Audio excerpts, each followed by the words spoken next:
एवं साथियों,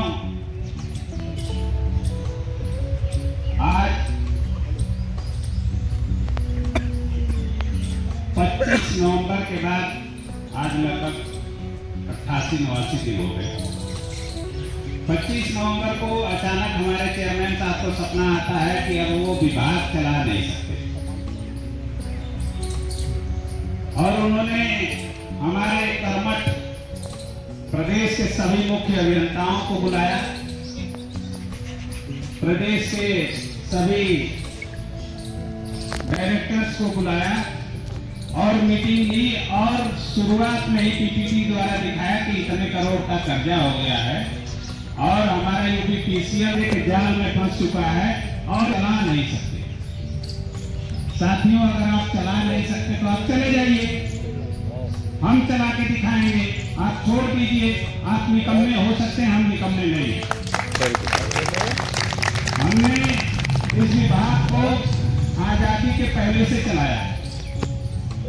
ये विभाग आज से नहीं है। जब आजादी के पहले बिजली व्यवस्थाएं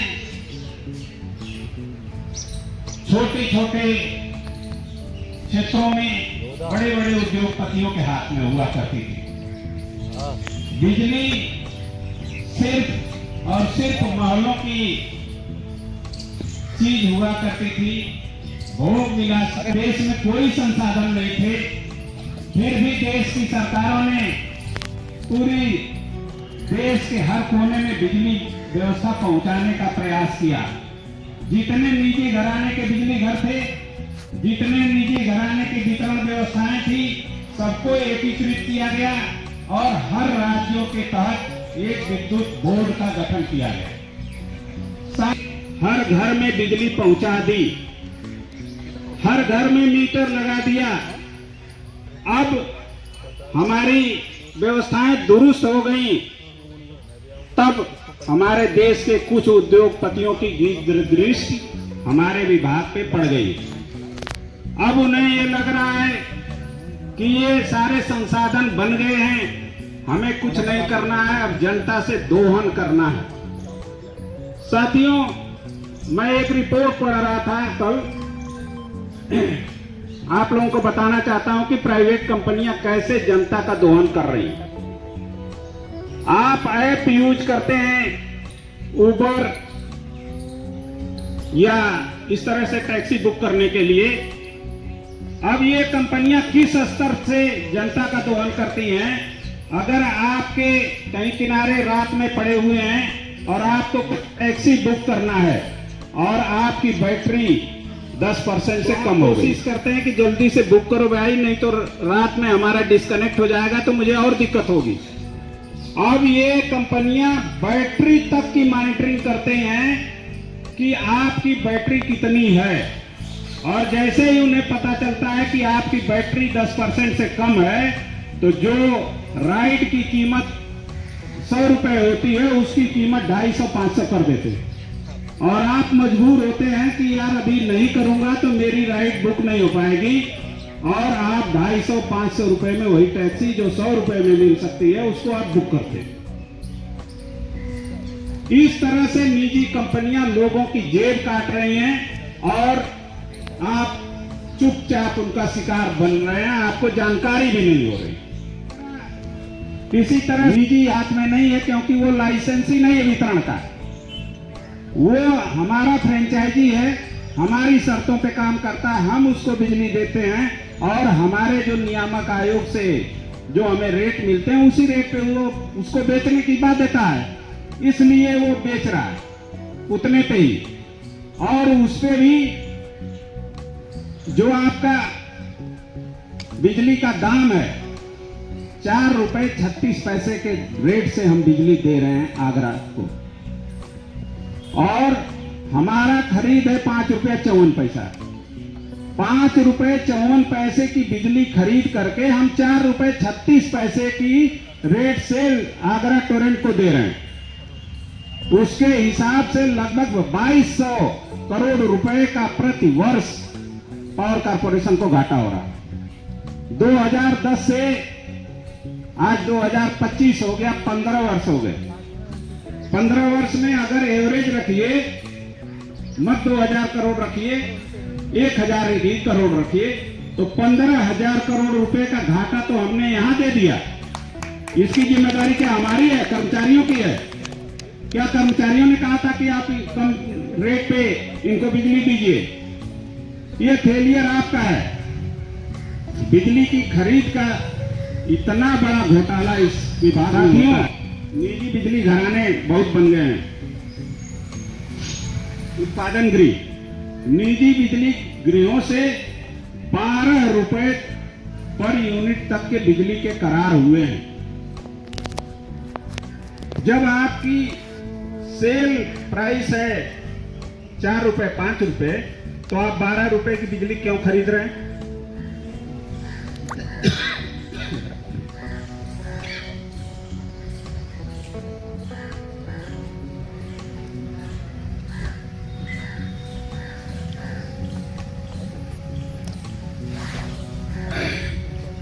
और समझौते भी ऐसे हुए हैं कि 30 साल तक आप उसको चेंज भी नहीं कर सकते, चाहे सरकार 25 साल तक उसको चेंज।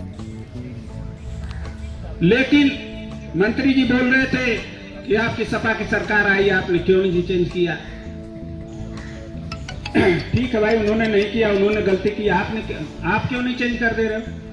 आप तो बहुत बड़े सुधारक दिख रहे हो कि हमें जनता के लिए बिजली का निजीकरण करना जरूरी है, तो आप ही चेंज कर दो ना भाई। 12 रुपए की बिजली जब हमें ग्रिड से 4 रुपए 3 रुपए की बिजली उपलब्ध है, उस समय जिस समय 12 रुपए का समझौता हुआ होगा, उस समय ग्रिड पे बिजली नहीं रही होगी।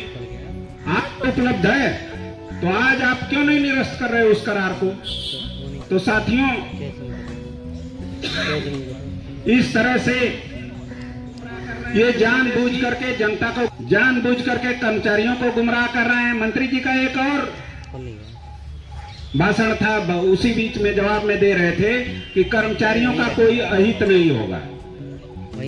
साथियों, कर्मचारियों का कोई अहित नहीं होगा। और इसका उदाहरण क्या दे रहे थे कि आगरा को जैसे हमने फ्रेंचाइजी किया, तो आगरा के कर्मचारियों को डीवीबीएनएल में हमने समाहित कर लिया। तो आगरा एक जिले का मुख्यालय बना है, और यहाँ 42 जिले बेच रहे हो, जहां लगभग 27,000 कर्मचारी हैं रेगुलर और 50,000 कर्मचारी हैं संविदा के। लगभग 75-77 हजार लोगों को आप उन 33 जिलों में कैसे समाहित करोगे जो 33 जिले बचेंगे? तो ये निश्चित रूप से आपको गुमराह कर रहे हैं। और ये जो 27,000 पद खाली हो रहे हैं, ये पद खत्म हो जाएंगे। फिर जो हमारे देश का युवा बेरोजगार घूम रहा है, पढ़ रहा है, लिख रहा है, और ये सोच रहा है कि आगे आने वाले समय में हम पढ़ लिख करके सरकारी नौकरियों में जाएंगे, वो पद 27,000 पद जो हमारे युवाओं को आगे मिलने वाले थे, वो खत्म हो जाएंगे। आज हमारे तमाम विभागों में जो संविदा के कर्मचारी हैं, उनका वेतन स्ट्रक्चर क्या है? 10,000, 12,000, 15,000, इससे ज्यादा मुझे लगता नहीं किसी संविदा वाले आदमी को मिलता होगा। आज इस महंगाई के समय में संविदा के लोगों की जिंदगी क्या है? आज किसी स्कूल में चले जाइए, 4,000 5,000 रुपए तो फीस है स्कूलों की। अगर उनके बच्चों को पढ़ाना लिखाना है तो कहां से पढ़ेंगे लिखेंगे?